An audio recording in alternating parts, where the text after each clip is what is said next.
Dako na wala sa ulo. Yun. Bugso kasi yung ulan. Ay, kahapon, medyo maaga talaga yung ulan kahapon. Alas 12 yata. Tarkaso ko kapon. Ganito nga, parang aambon lang. Hindi talaga yung, ano,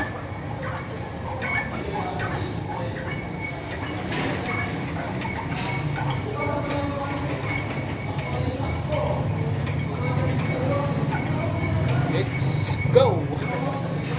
Let's go tayo. Ika 48 or 47 days na every other day cardio. Nakalimutan ko na. Delete ko na kasi yung nauna kong video eh. Kaya nakalimutan ko na. Basta ganun yun. Double check ko na lang bukas pag-post kung pang ilan talaga to. Basta halos pangatlong buwan ko na itong every other day cardio sa hapon. Yun yan, masipag kasi ako eh. Kaya ganun yun. So, kailangan ko kasi talagang mag-cardio din para sabi nga ng mga eksperto, ang ating baga at saka puso ay isa ring muscle. Kaya kailangan din nating i-workout para lumakas. Ano pa ba iba? Basta ganun na yun. Huwag kayong magulo. Basta ito yung sinasabi ko nga ang gulo nyo eh. Ang piniplex ko lang dito yung consistency. Puyat, hindi maganda yung gising. Ano po ba? Sa lahat ng nararamdaman mo, para baliwalain mo lang, basta umakyat ka rito sa gym, mag-cardio. Pwede naman sana mag-cardio sa labas. Kaso nga lang, panahon natin ngayon, pabugso-bugso yung ulan. Mas mahirap yun. Pawis na bigla kang naulanan. Lalo na pag tumakbo ka sa labas, wala kang masilungan, nga. Tapos, pag nakasapatos ka rin, pag nabasa yung sapatos mo, ilang araw din bago magpatuyo. Kaya, pag gusto mo mag-cardio na safety, umakyat ka sa gym. At ano pa mangyari sa labas, minute man o umulan, makakapag-cardio ka pa rin kung ilang minuto or oras yung gusto mo. Yun yun. Dati kasi ganun yung ginagawa ko eh. Tumatakbo-takbo ako sa luneta. Hindi pala takbo yun, lakad. Malakad-lakad ako sa luneta. So nga lang, pagka biglang ganito pa naman, pag-bukso yung ulan, kamote. Kaya hindi siya ganun kaganda. Maganda pagka habang naglalakad ka, muni-muni. So nga lang, pag umulan nga, yun na ng problema. Ang luneta pa naman, walang masilungan pagka maulan-ulan. Mahirap siya. Kaya pagka ganito, umakyat ka sa gym, sure grow, sure quality yung pagka-cardio mo. Kasi yun na nga, may bubong. Libre din tubig dito. Nasasaya na yung pakalunod ka sa tubig, unlimited tubig. Gusto mong mainit, malamig, meron. Kaya sikat na kayo, mag-gym na kayo. Sa labas ka mag-cardio, wala libre tubig doon eh. Bibili ka ng bottled water. Kaya yun yung malaking magkano yung bottled water ngayon? 10 yung maliliit. Pag hindi mo tipirin yun, kulang yung isang bote. Sa akin, pagka nakuha ko, kulang yung isang ilang ml ba yun? 250 ml na ayun yung pinakamalit na tubig. Kulang sa akin yung pagka talaga eh, isang inom lang. Kung isang oras ka mahigit nagka-cardio or dalawa, ilang boteng tubig yung maubos mo. Ilang 10 pisong tubig, dami. Kaya mangkarote tayo dito. Unlimited. Hindi mo lang talaga pwedeng iuwi na pasok, ilagay mo sa tumbler mo, iuwi. Walang ganon.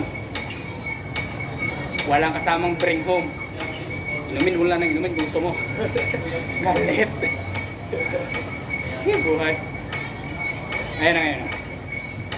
Kaya, ayon sa ating mga eksperto, ang sukatan daw sa moderate intensity na cardio yung makapagsalita ka pa rin ng dire-diretso na hindi gaanong na tawag nun, yung hindi ka nahihirapan magsalita ba? Makapagsalita ka pa rin ng dire-diretso. Pag high intensity na doon kasi, hindi ka na makapagsalita sa pagka ganung intensity na cardio. Hindi ko na mabuo-buo yung salita mo. Kaya ngayon, para masukat ko yung cardio ko kung gaano kataas yung intensity, magsalita ako na magsalita. Saka isa na rin, para di rin magiging boring yung video ko. Ngayon, ano lang, basic ang bukay. Biglang nagiging yabang naman. Pero naman talaga eh. Kahit wala ka namang gagawin pagka sa mata ng mga tao na ayaw sa'yo, napakayabang mo na rin naman talaga. Kaya panindigan mo na lang. Gano'n naman talaga yun. Bahala sila nayayabangan sa mukha mo o pagkatao mo. Problema nila yun, hindi na problema natin yun. Kaya lagi ko sinasabi, kung ayaw nyo sa mukha ko, di umalis kayo sa social media account ko. Hindi ko naman kayo inimbitahan eh. Kung hindi kayo aalis, di ako mag-alis sa inyo. Pilis lang mag-block. Yung iba gustong gusto ng binabasa siya nga na mayroon daw maraming viewers, reactor, ano ba? Sila yon, ako hindi yun. Kasi ang pinaka main reason ko kung bakit ako talaga nag-video-video, simula pa talaga nung nag-uumpisa, hindi pa sikat ang vlogging, remembrance. Kasi bawat taon, bawat araw na lumilipas, hindi mo na talaga yun maibalik kung ano man yung condition mo doon, ano yung pakiramdam mo sa araw yun. Nakalipas na talaga yun. Kaya makikita na lang natin yun sa mga memories na ipaalala sa atin ni social media. Kahit anong platform, TikTok, mayroon din silang on this day. Tapos sa Facebook, memories. Yan yun, taon-taon talaga ipapaalala yun. Eh kung sa cellphone lang natin kasi iipunin, pagka nasira yung cellphone o napuno na yung memory card, maubliga ka magbura ng mga videos eh. Picture, kaya mauubos mo talaga siya. Pero pagka na-post mo na sa social media, TikTok, Facebook, Instagram, saan po ba? YouTube. Ayan talaga yun, na-steady na yun doon.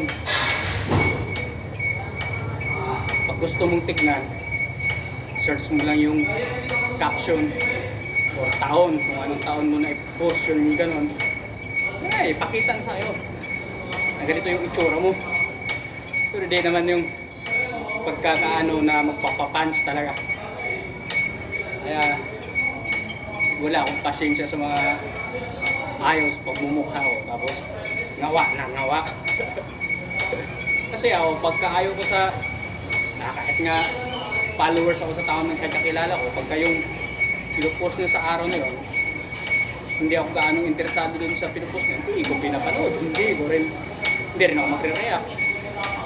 Kasi, ano eh, kumbaga hindi nga ako interesado dun, hindi ako na, wala akong parang nakikitang gusto kong matutunan. Parang, pinupost na yun, alam ko na yun, hindi ko na panoorin kasi alam ko na eh. Papanoorin. Galit talaga.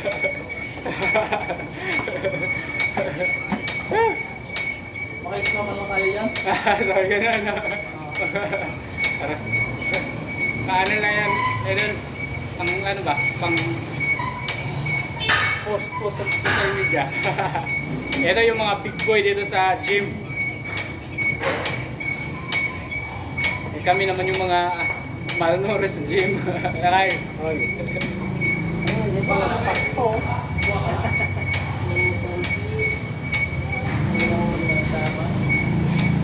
Sinulang pa lang din ang piso.